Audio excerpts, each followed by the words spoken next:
How's it going, everyone? I'm Adam Molina. So when it comes to Bluetooth speakers, JBL pretty much has the game on lock. They have a speaker for practically every niche you can want, whether you're going on a hike or going to the beach. Today, we're looking at the JBL Pulse 3, which is this guy right there. So what niche does this speaker fall into? Who's it really for? In short, everyone. The first thing you'll notice about the Pulse 3 is also pretty obvious. It's mostly light. The top 2/3 of the speaker is basically a lava lamp with multiple swirling colors, and it looks really freaking cool. Aside from this fabric on the bottom, the speaker is entirely made out of plastic, but that doesn't make it feel cheap or even lightweight. At almost 1 kilo, this isn't a light speaker, but as long as you have a backpack to throw it into on your way to the beach or something, you should be fine.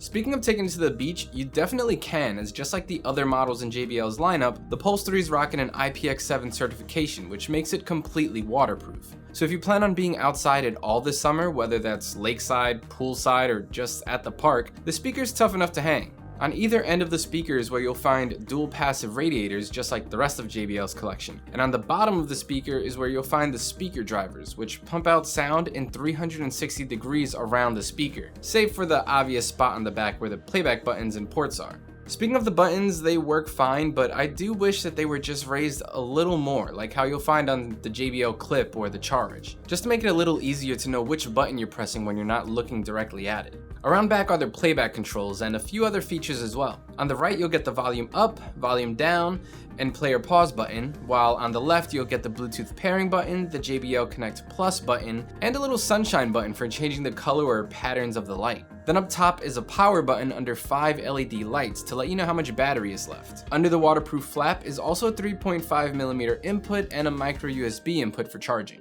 So the Pulse 3 is rocking Bluetooth 4.2, which isn't new for basically anyone that's used a Bluetooth speaker before. But it also doesn't have any low latency streaming codec support, which can be annoying when watching videos. Basically, you're gonna see a pretty noticeable lag between the person's lips moving on the screen and the audio that you're gonna hear from the speaker. So the JBL Connect Plus feature lets you sync it up with up to 100 other speakers. Well, other JBL speakers, assuming that you have them. Which makes it kind of a pointless feature to me, because I don't think I'm ever gonna need to sync it up to more than 2 or 3 other speakers tops maybe. But at least you know you can do it if you want to. The accompanying JBL app isn't as bad as I was expecting, but it's also kind of useless to be honest. It only allows you to change the brightness of the light and toggle the functionality of the play button, which you can either have it behave as a typical player pause button or act as a Google Assistant button. So as we mentioned before, the Pulse 3 charges via micro USB, which is kind of a bummer seeing as USB-C has already been out for quite a while already and it's supposed to be the future. But whatever, I digress. The JBL Pulse 3 is supposed to get you around 12 hours of constant playback, including the light show. But in our testing, we got more like 10 hours and 43 minutes, which is still pretty impressive and should get you through a typical day.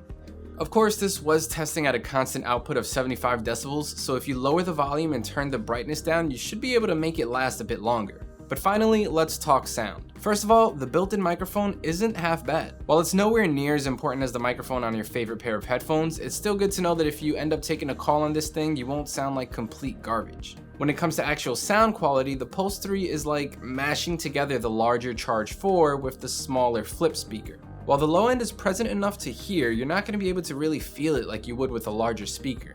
This is especially true with the thumping kicks and bass line in the song Hall by Christian Loeffler, which are emphasized enough to make them heard in open spaces, but you don't ever feel like they're overwhelming the vocals or the synths in the mids that drive the song forward. The highs are surprisingly clear, though I did feel like there were times when certain sounds came through too harsh for my liking.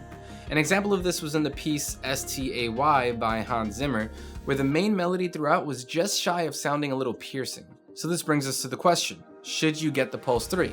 Absolutely, it really doesn't matter who you are. I really enjoy the fun design of the speaker and the light show is objectively super cool. The IPX7 build also means you can bring it pretty much everywhere with you too. While the average battery life is a bummer and the fact that it's still using micro USB is even more annoying, it should get enough to last you through the day, or night, depending where you're using it. Really, the only real issue with this speaker is that it's usually going anywhere from $150 to $199, which isn't cheap, even if it is worth it. And that pretty much wraps up our review of the JBL Pulse 3. Thanks for watching. If you want to know more about this speaker or any of the other products we review, make sure to check out SoundGuys.com.